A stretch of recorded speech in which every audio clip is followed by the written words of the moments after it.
News Talk 820 WBAP, now on FM at 93.3. Make it a preset, y'all. 800-288-WBAP is our number. That's 800-288-9227. The town hall with Trump is over. It was only 1 hour. And here's just one little sample before we go back to your call and the school shooting that happened in Georgia today and your thoughts on what we should do. 2016 was about the forgotten man and forgotten woman. What is 2024 about? So it's not that different. It's still about the forgotten man and the forgotten woman. The people are being treated horribly in this country. We're a country that's being laughed at all over the world. And I'll be honest, if Joe Biden would be a great president, I would be happier than being the worst president in the history of our country, because I want to see what's good for the country. And I would have been very happy. I have very nice places I could be. This is not easy. I got shot at. I got hit. I could have been all over that place. I could have. But you know what? It's very simple, and it starts with make America great again. That's what we have to do. All right, that's the affable Trump, and that is what is needed to win. That is absolutely what is needed to win. Okay, and we have more I'll play for you throughout the hour and throughout the night. But first, I want your thoughts on the school shooting. He was visited by the sheriff's department as tipped off by the FBI, making threats with pictures of guns to his classmates a year and a half ago. Well, he finished the job. The FBI and the sheriff decided let him finish the job. They said everything's fine, no worries, let him finish the job. Well, he finished the job. They acted surprised today, and he surrendered peacefully when two school officers that were in the building approached him. But it appears he has targeted a special needs classroom, at least for one of the places, and one of the kids dead, according to his own mother, is a young man who is on my Twitter feed. He is let's see here. He is a young man named Mason Schmermerhorn, 14 years old, the same age as the suspect, perhaps are in the same class. I wouldn't be surprised. Do you think this is gun violence, as Kamala said today? By the way, listen to what she said then and now. Today she says gun violence, but listen to what she said just recently. This is how she really feels. Listen to this. No cops and no militarization of the cops. She doesn't want them in the schools. That's what she said. We've got to stop it. And we have to end this epidemic of gun violence in our country once and for all. It doesn't have to be this way. It doesn't have to be this way. And then also, again, what we need to do about demilitarizing our schools and taking police officers out of schools. We need to deal with the reality and speak the truth about the inequities around school discipline. Absolutely. Doesn't matter the color. If somebody's doing something bad, actually it does matter the color. If somebody does something bad, it depends on their color if we want to discipline them. And if they're the color that Kamala wants to not discipline, then they won't be disciplined even if they commit harm and horrible things to people. No worries. Kamala's got this. She doesn't want the police to be militarized so they can't show up and have proper force against a terrorist or a terrorist school shooter like this guy. And she doesn't want the cops in schools. Got it? And she blames us, gun owners, lawful gun owners. She says it's gun violence. Guns commit violence, not terrorists. All right. Here's my questions for you. Do you think this is gun violence or people committing violence? And what do you think the answer is to stopping these threats? And isn't this getting old to you? And I'm not saying it's blasé or passé, but unbelievable how this keeps happening. It's freaking ridiculous. That was one of my first thoughts. Not negative or whatever, but isn't this is getting old? This is unbelievable. It's insane. Harden the schools with armed teachers. I got no problem with more armed cops being in there on duty. I got no problem with retired police officers being there. I want our teachers to be armed and trained. Absolutely. Unequivocally. You bet. Okay, 800-288-WBAP is our number, 800-288-9227. Let's go to Randy. Randy in Rockwall, you are on WBAP. What do you got? Hey, love your comments about Trump. He's got to stay positive and stay on focus and not go off on craziness. Now, as far as gun violence, I was 30 years in education, and yes, I agree with you. Teachers, we need to have armed teachers. I hate to say that, but we need to have armed teachers. We need to have a policeman on every single campus. Well, you cannot, just so you know, there's no way financially feasible, and I'm not guessing. This has been a study that was done, and it's beyond unbelievable. The cost for the elementary schools, never going to happen. Middle schools, yes. High schools, absolutely, both of them. But the middle school, the elementary will never happen. It's insane, the cost. Oh, yeah, I agree with that. Because as you would imagine, there's, 16 elementary schools feeding into one high school, for example? Go ahead. Correct. And you're right on that. The teachers that are capable of it need to be armed. I really hate to say that. 5 years ago, I would have disagreed. I've given up on that. Teachers need to be armed. But where does the problem come from? It comes from crazy parents. I worked alternative schools for quite a while. Every one of the situations I had where I had the potentially dangerous kid, the parents were bigger problems than the kid. Really? How so? Absolutely. Give me some. Now, you don't have to give me specific examples but I'm saying, how so? How are they worse than the kids? Okay. I mean, I've had one where this child wasn't a threat to others. The child was a threat to herself. I had a meeting with the parent. The parent was screaming and yelling at me.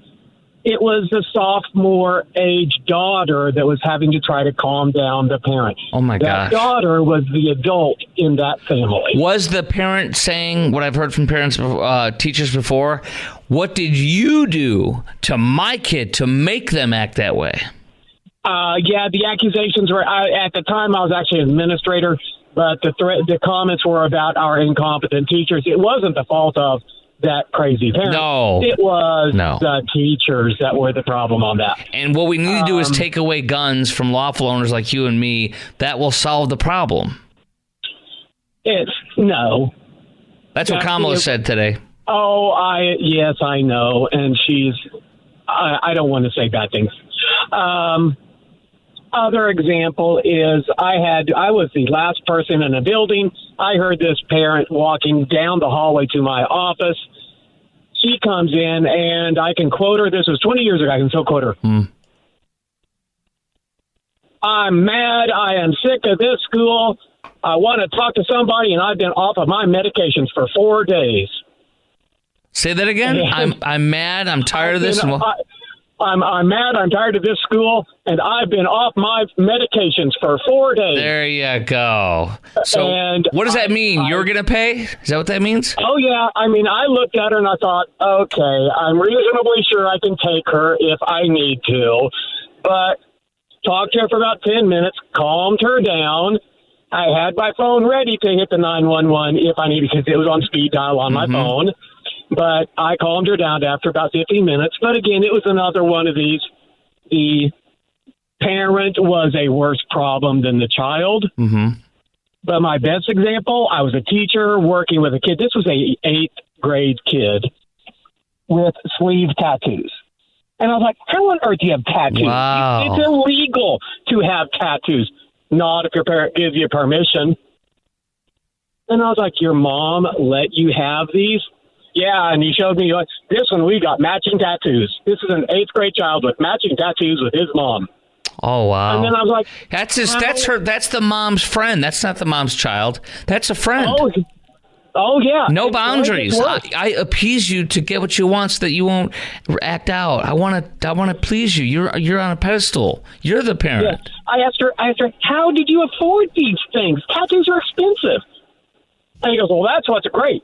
My mom's boyfriend just got out of prison, and he's practicing so he can open up his own awesome. Get that guy in that house with that woman out of wedlock. That is awesome.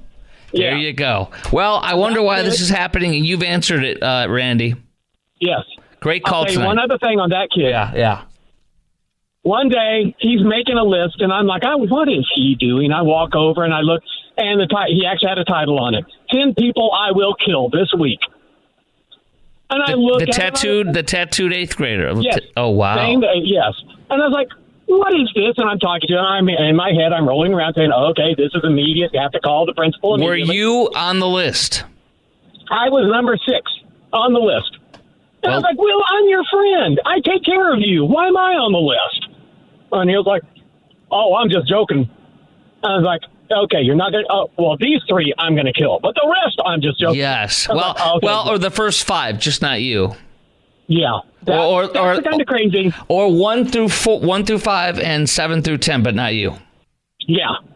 Yeah, that's the kind of crazy we have. What did the parents say to that? I turned it over to the administrator. This was a lousy school district. The administrator did nothing. Wow. Are you out of the district? Yeah, that was up in Missouri. Okay. All right. Thank you for your great call. Appreciate you, Randy. You're a fantastic caller. Thank you very much. Thanks. Bye. Yeah, well, it's great to get this perspective. This is what's going on in our schools. All right, Thomas and Cleburne, you're coming up next. I got more highlights from Trump's town hall. I'm going to play some more of them back to back to back. It ended about 15 minutes ago, but I got lots of stuff to share with you, highlights from it. Boom, boom, boom. All that coming up next. Chris Krok Show, News Talk 820 WBAP, and now on FM at 93.3.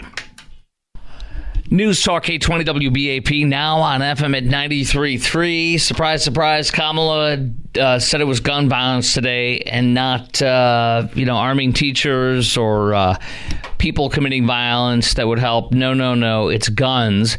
Also, she's in big trouble. You can find it on my Twitter feed. I played it for you already, where she says today it's gun violence, and then she says shortly thereafter a quote from a few years ago saying that we should stop putting police in schools and we should demilitarize the police.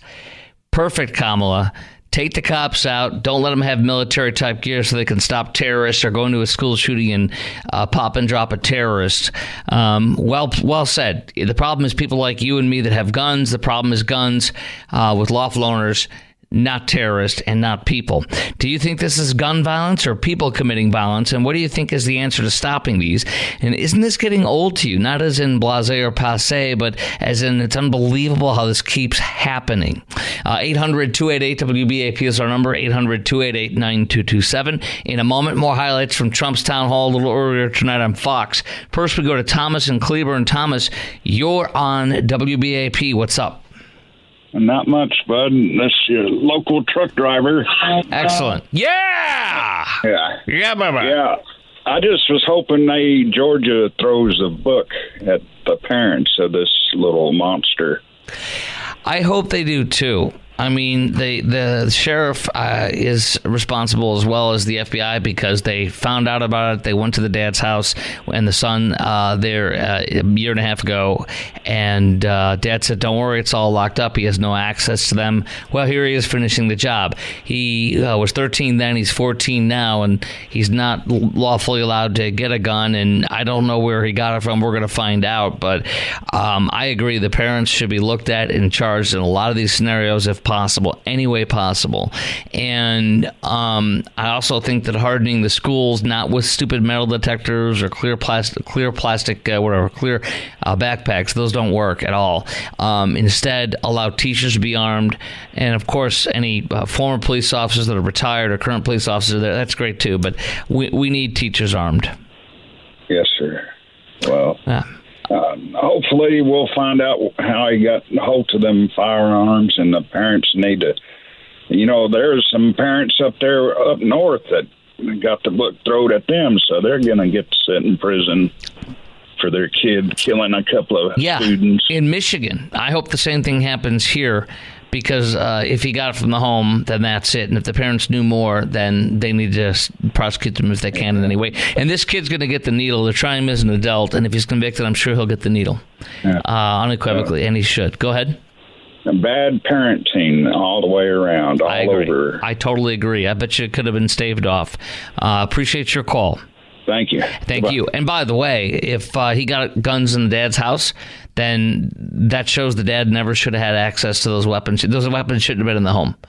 every single weapon should have been removed. Anything that would have been a threat should be removed because it's your kid and you need to have them institutionalized possibly and get counseling and psychotherapy. And also every weapon should be taken out of that home. You lose your Second Amendment rights. Now we're going to take them away, but you lose them as a good parent. You take them out so the kid can't do anything. You remove anything that would allow your child to harm himself or others or both. All right, here's some from the town hall tonight, a little bit more. Here we go. Here's one thing that came out tonight. You can't take the chance. You have no choice. You've got to vote for me. You've got to vote for me. You got to. Even if you don't like me, you know. Yeah. It's no, but even if you don't like me, you can sit there and say, I can't stand that guy, but there's no way I'm going to vote for her. No, you. All right, that's one little clip. Here's some more as well. This is a good one, I believe. Here we go. For this, very rich people and big international corporations, they don't have to stay in the United States. And they will be forced to leave for other countries. They can't afford to do a thing like that. They may have great wealth and no cash, and they're going to have to pay cash. Where are they going to get the cash? If they do that, the unrealized capital gain, it's been talked about for a few years by ultra-left Marxists only. Like her father's a Marxist. Her father's a Marxist teacher of economics. Can you believe this? But if that happened, this country, and I think forgetting about that particular, she's got a lot of things that are just as bad. If she gets in, I think we will have a depression, 1929 style depression. That's what I think will happen to our country. Already they've set us on a path. Okay, that is another piece from Trump's town hall tonight with Hannity. Since Fox News was going to host a debate tonight between Trump and Kamala, she refused. So here we are. Your reaction to what he said tonight, I think it was good. I'm glad he did it. And she's doing debate prep. We're going to talk about that in a little bit too. But you know what we're talking about next? We're going to have on one of my friends, my sponsor, Randy Martin, and my CPA, Randy Martin from IRSprob.com, to talk about Kamala's new proposals. You just heard Trump talk about it. It's Marxist. Well, we'll see what her new business proposals are and tax proposals are for businesses, and what a man who handles taxes and handles small businesses and medium-sized businesses, and what her plans will do to them, according to my expert friend and sponsor, Randy Martin, IRSprob.com. Let me tell you how it will be. There's one for you, 19 for me. All right, time for the text, man. My friend, my sponsor, and my CPA for a long time, Randy Martin from IRSprob.com. How are you, brother? Hey, Chris, doing well. How are you? Good. Let me get right into this. Did you dig into Kamala's proposal that she unveiled, quote unquote, today? Yeah. I mean, I've just kind of read the high level articles that have come out. What's been coming out thus far? So definitely looked into it. I know I'm wanting to get my hands on a copy, so I can see if there's any substance to it. Yeah, I mean, I got a new goal for 25 million new business applications during her first term, if elected, expanding the startup expense deduction for small businesses tenfold, from 50,000 from 5,000 to 50,000. Price gouging, woo, we know how that works. It turns into Venezuela where there's no groceries and there's black market and high prices. Housing affordability, which is going to inflate the cost of housing, not help people, and because people still won't be able to afford the monthly cost of a mortgage, which is more than double what it was under Trump's last day. It's like almost three times. It's like $3,300, and it used to be $1,700. Harris also will call for small businesses to be able to wait to claim the deduction until after they turn a profit, so they don't have trying to reduce their taxes. But then they're going to get hit with a nasty one the more they start earning, reportedly. $15,000 in your first year, able to deduct that, then save the rest for future years. Small businesses who have losses the first year would be able to wait until years later to claim the deduction. It costs an estimated $30 to $40K for startup and first year costs. Expanding the deduction could provide a lot of relief. However, it's not clear how much the proposal will cost the government or impact the national debt, meaning it will be taxed to pay for this. And it's another giveaway and bribe. It'll be offset by increased taxes on corporations through high earners. Right. In fact, it was panned by liberal Democrat Ro Khanna. I'll play his in a second. Hear your thoughts on that. But they're going to raise the corporate tax rate they want to do from 21 to 28, she wants. Also raising tax on stock buybacks from 4% to 1%, taxing unrealized gains. So if you have gains on your stocks or your 401k, whatever, they can tax that. I believe that's how that works. But when you lose, you won't get the money back. Is that accurate? What's going on? Tell me about all this. Your thoughts on all this. Yeah, sure. I can't cover all of those because that's quite a bit, but I'll hit the main ones here. Yeah. The thing that she's talking about, the $50,000 write-off of startup costs, that really doesn't apply to the majority of businesses that we see. I mean, if you're starting a new business, the startup costs are costs that are sunk into the business before the business actually starts. Wow! So after the business starts, you have some of these expenses. Well, that's a regular expense. You get to write that off as you would any other expense. Mm-hmm. So just what's all spent before the doors open, and for a lot of businesses nowadays, I mean, you might not really have doors opening. It might be a website going up, so I don't see that really helping out that many people.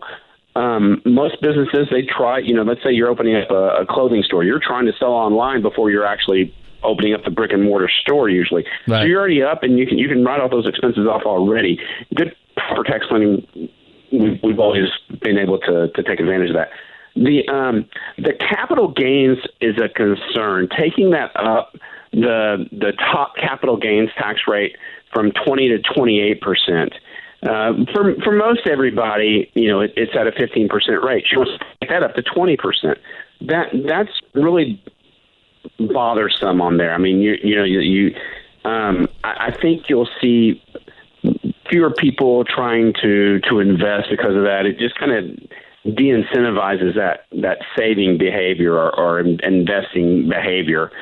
We talk about the big corporate, the corporate tax rate, going up to 28%. We know what the ripple effect of that is going to go through the economy. It's going to cause inflation. It's going to, I think, cause more of a slowdown. It's going to cause further investment. It's going to cause a decrease in further investment in our own economy. What other items are on there? Let me play for you what Ro Khanna, congressman, who's a liberal Democrat from California. He represents the area of the Silicon Valley. And I was listening to Dagan McDowell from Fox Business today on a Martha McCallum show. She said this is going to be disastrous. She said the venture capitalists say she said they can't get any capital and nobody wants to invest in this with these policies. It'll be a disaster. So that's why he came out and totally liberal Democrat from California of all places, Ro Khanna in the most liberal areas of the country, the Silicon Valley. Here's what he said today. If I can get this right, here we go. I mean, let's say you're an entrepreneur. You create a company. It gets to 100 million or 200 million on paper. Now, if you're taxing that, you're probably going to force that person to sell it. They're probably going to sell it to private equity. Do you really want the entrepreneurs to be forced to sell their companies to larger institutions and to decline in value? I don't think that that's what you want for a startup ecosystem. I get why, but this is not the right way to do it. And also 95% of investments in startups fail. And so you're going to disincentivize investments in those startups. What do you think? I mean, that's a liberal Democrat in California. So he's hitting on the unrealized capital gains, a tax on unrealized capital gains right there. So, it's always been the tax code ever since, Abraham Lincoln started the income tax and then Woodrow Wilson reinstituted it back in 1913, that an event wasn't taxable like the gain on the sale of an investment, whether that be property or stock, wasn't taxable until it was actually sold. Right. Which means realized. Realized. Actually sold. Right. Yeah, realized, exactly. So this tax on unrealized gains is really scary. And right now, let's say I go out and I buy $20,000 worth of stock, and a 9 months go by and I sell it for $15,000. I got a $5,000 loss. I don't get to take, and if I don't have any other losses or gains for that year, I don't get to take that full $5,000 as a write-off against my taxes right now. This is the same way they're going to treat it with unrealized. So, your investment goes up in value, right? I mean, you have any more cash in your pocket. But then when it goes down in value, are they going to let you write it off? I think that's going to be limited. So Kamala takes your money when you have your stocks that you haven't sold. You haven't taken the money out. She wants to take money from you when your stocks go up and you haven't sold them. You haven't made the money physically. It's just on it's unrealized because you haven't taken it out. She wants to tax you on that, but she doesn't want to tax you the next day or the next year when all those stocks go down to less than it was the year before, or way less than the year before. Correct. You don't get the money back. You should get a write-off. It's a sham. At that time. It's a scam. Yeah. It reminds me of the way Hillary Clinton was trading futures in Arkansas, where, on the good days when the futures went up in value, she made money. On the bad days when they went down in value, somebody covered for her. Yeah. So overall, what will these new policies she unveiled today and recently, what are they going to do to, because you're as a IRSprop.com, of course, my friend Randy Martin, and my CPA, you literally work with, your bread and butter is small and medium-sized businesses, right? Correct. These business owners, yeah. Business owners, right. What will these policies that Kamala has introduced today and recently, what will they do to them? What will this do to them and to our economy, in your expertise? If they're implemented as law, it's going to have a bad effect on it. We saw, I used the Tax Cut and Jobs Act that was passed in late December of 2017. As an example, we see how much the economy improved off that. We're just going to have the negative effect. To what extent, I have no idea. But everything else held equally, these type of tax scenarios will play out badly for the American economy. Right. Randy Martin, IRSprop.com. If folks want to get in touch with you, how can they? And also, why would they want to get in touch with you? Sure. If a business owner or any taxpayer just finds themselves in a position where they owe more tax than they are able to pay, you want to give us a call. If you're getting a love letter from the IRS saying that they want to audit you, they call that an examination because it sounds prettier. Mm-hmm. You want to give us a call. If you're just finding yourself in a business and you wind up having a very large tax bill every year, you want to give us a call. We can help with planning. You can look us up online at IRSPROB.com. Give us a call at 214-214-3000. That's 214-214-3000. And we're there. You want to get a time with me. Anybody that answers the phone can set up an appointment. I'm going to be doing that myself, too. It's time for me to meet up with y'all, or at least over the phone. I will be doing that soon. But listen, I appreciate you. My favorite point is when you go PROB.com. IRSPROB.com. You are so perfect. I can only hope to aspire to be that delivery right there. Thank you, brother. Talk to you soon. Appreciate you. Thanks, Chris. All right, there he goes. Okay, coming up next, speaking of these horrible policies, we're going to get into this big time next. Okay, she has several policies to unveil. We've talked about some of them, and yet this economy is horrible. More Americans are having to choose between food and energy bills, says CBS News. It's worse and worse and worse. It is bad. And my questions for you coming up next are, who do you trust more to help your small business, Trump or Kamala? And who do you think will fight inflation and put more money in your pocket, Trump or Kamala? And whose policies, whose economic policies do you prefer? 800-288-WBAP is our number. That's 800-288-9227. We get into that, and you'll hear more from Kamala and more bad news from American people about how bad things are out there. If you didn't know it yourself, coming up next on WBAP on News Talk 820 WBAP and now on FM at 93.3. Bad news for Kamala. pollster Nate Silver says that Trump's chances of winning are now 18 points above Kamala's. 18% greater chance of Trump winning than Kamala as of the latest today. Yesterday it was about 14, and a week or two ago was 5% chance Trump would win overall. It went from 5 to 14 to now 18, and went from 14 to 18 in one day. And it's not getting better, and he says it's because of the Michigan and Georgia and other swing states are trending, most of them are trending in the wrong direction. And one of the latest he posted today was, let's see here. There was a surge of enthusiasm for Harris 7 hours ago. He put this. He's a Democrat pollster, revered pollster on the left. There was a surge of enthusiasm for Harris post-Biden dropout, but that might have happened no matter what. I thought the convention speech was good, but bypassing Shapiro beginning to look bad, and they haven't really found a second gear for hot brats after a hot brat summer. Yeah, there's no second gear. That's exactly it. Enthusiasm are now, Republicans now have a lead in enthusiasm over Democrats, 60 to 59. And I don't think it's going to get any better for the Democrats.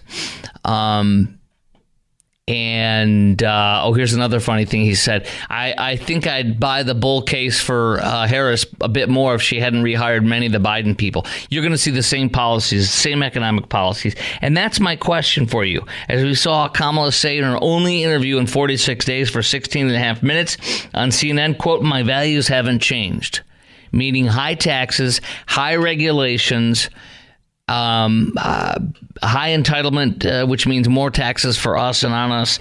That's what it's going to be. We have another story today in CBS News. I'll play you a little piece of audio from it, a short piece of audio from it today. CBS News story headlined, "More Americans are having to choose between food and energy bills." You have a 44-year-old mom in Fayetteville, North Carolina. "Sometimes I have to choose whether I'm going to eat. Sometimes you have to choose whether I'm going to pay the light bill, or do I pay all the rent or buy food or not let my son do a sport." That's CBS, and here's one of the voters on that today. The possibility that Kamala Harris become president keeps me up at night. It worries me. It worries me sick. That's what he said to CBS News. One little piece of audio and video from it on my Twitter feed, at Chris Krok Show. That's at Chris Krok Show. So here's my questions. Who do you trust more to help your small business? Who will help your small business more, Kamala or Trump? Who do you think will fight inflation and put more money in your pocket? And whose economic policies do you prefer? 800-288-WBAP, lines wide open. We got 4 minutes for you to chime in. Get on right now. We'll pop you on. 800-288-WBAP is our number. 800-288-9227. Who do you trust more to help your small business and to help fight inflation and put more money into your pocket? Whose economic policies do you prefer? Well, here's the thing. Kamala can't distance herself from Joe. In fact, she has held over many of the Biden people. She has the same policies. In fact, the Wall Street Journal editorial board said the other day that she literally is doing the exact continuation after her fake news CNN interview for 16 and a half minutes.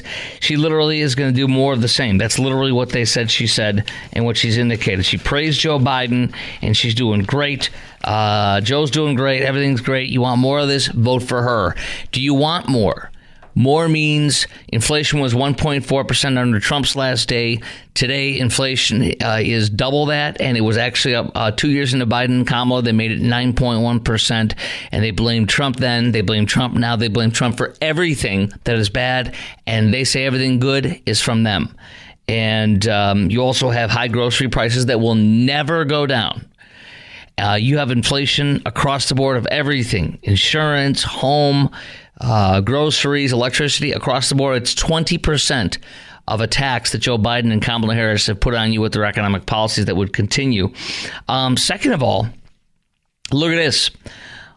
This is unbelievable, but it's true.